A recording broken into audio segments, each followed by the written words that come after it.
হাসপাতালে দালাল চক্র ও রোগীদের সঙ্গে দুর্ব্যবহার নিয়ে এবার কড়া হুঁশিয়ারি হাবড়ার নবনির্বাচিত বিধায়ক দেবদাস মণ্ডলের। হাবড়া হাসপাতাল পরিদর্শনে গিয়ে তিনি স্পষ্ট ভাষায় জানিয়ে দেন, হাসপাতালে কোনোভাবেই দালাল রাজ চলতে দেওয়া হবে না। এই ধরনের অভিযোগ প্রমাণিত হলে জড়িতদের বিরুদ্ধে কঠোর আইনানুগ ব্যবস্থা নেওয়া হবে বলেও সতর্ক করেন তিনি। আপনি শক্ত হাতে করুন, যাদের মাথার ভেতরে এখনো পাক খাচ্ছে, এখনো মমতা করে পাক খাচ্ছে, তাদের বলুন হয় তীর্থস্থানে চলে যেতে, নয় কোনো আশ্রমে গিয়ে হরির নাম করুন, এখানে কোনো জায়গা হবে না, বলে দিন। আমি বললাম সেই ঘুঘুর বাসার দালাল চক্র, তাদের বলুন হয় এখান থেকে চলে যেতে, নয় তারা জেলের ভেতরে যাবে। প্রশাসন ওনাদের সাথে থাকবে, বিধায়ক থাকবে, সকলেই থাকবে, এবং আমাদের যারা ভারতীয় জনতা পার্টির প্রত্যেকটা কর্মী এই হসপিটালের সাথে থাকবে। এখানে না কোনো দালাল চক্র থাকবে, কোনো দুর্নীতি থাকবে। রাজ্যে সরকার পরিবর্তনের পর থেকেই স্বাস্থ্য পরিষেবার মানোন্নয়নে বিশেষ জোর দেওয়া হয়েছে। বিভিন্ন জেলার হাসপাতালগুলিতে স্থানীয় বিধায়কদের পরিদর্শন এবং পরিস্থিতি খতিয়ে দেখার উদ্যোগও শুরু হয়েছে। এদিন হাবড়া হাসপাতালে যান বিধায়ক দেবদাস মণ্ডল। যদিও হাসপাতালের সুপারের নিকট আত্মীয়ের মৃত্যু হওয়ায় তার সঙ্গে বিধায়কের দেখা হয়নি।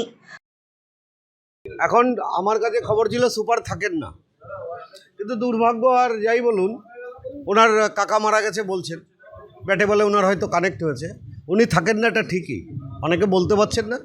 আবার আসবো, আমাদের আসার উদ্দেশ্য মানুষ পরিষেবা পাক, স্বাস্থ্য পরিষেবা। ডাক্তারবাবুদের বললাম আপনারাও সহযোগিতা করুন, আমরা সরকারের পক্ষ থেকে আপনাদেরকে সহযোগিতা করব। একটা পেশেন্ট অনেক আশা নিয়ে আসে, অনেক বিশ্বাস নিয়ে আসে, হসপিটালে গেলে আমার শরীরটা ঠিক হয়ে যাবে। তা সেখানে ডাক্তারবাবুরা হয়তো ঠিকমতো ব্যবহার করে, সবাই ঠিকমতো করে, কিন্তু অনেক স্টাফ আছে বা অনেক ডাক্তার আছে নেগলিজেন্সি। আমি বললাম ভগবানের আর এক রূপ হলো ডাক্তার, মানুষ মনে করে। তো আপনাদের সেই ব্যবহারটা ঠিক রাখবেন পেশেন্টের সাথে, এবং যারা এখানে স্টাফ আছে, নার্স আছে, তারাও যেন অন্তত পেশেন্টের সাথে ভালো ব্যবহারটা করে। হাসপাতাল পরিদর্শনের সময় কর্তব্যরত চিকিৎসক, নার্স এবং স্বাস্থ্যকর্মীদের সঙ্গে কথা বলেন বিধায়ক। তিনি স্পষ্ট ভাষায় জানান, রোগীদের সঙ্গে কোনো রকম দুর্ব্যবহার বরদাস্ত করা হবে না। আয়া দিদিরও বলে যাচ্ছে, আয়ার যারা দায়িত্বে আছেন, কোনো পেশেন্টের সাথে দুর্ব্যবহার আপনারা করবেন না। কোনো পেশেন্টের কাছ থেকে এ টাকা দিতে হবে, ও টাকা দিতে হবে, এগুলো আপনারা করবেন না। যদি আয়া মাসিরা এখানে কেউ তাদের লিডার থাকেন, আপনি শুনিয়ে বলে দেবেন যেন কোনো মানুষকে হয়রানি না করা হয়, আর বেডের থেকে যেন লোক না পড়ে, আর হাসপাতালে যেন বিড়াল না ঘরে, এইটুকু বলে দিলাম। হাসপাতালের ভেতরে সক্রিয় দালাল চক্র অবিলম্বে বন্ধ করার নির্দেশ দেন তিনি। কড়া ভাষায় তিনি বলেন, হাসপাতালে দালাল রাজ বন্ধ করতে হবে, নয়তো মালা নিয়ে ধর্মীয় স্থানে যেতে হবে, তা না হলে সোজা শ্রীঘরে যেতে হবে।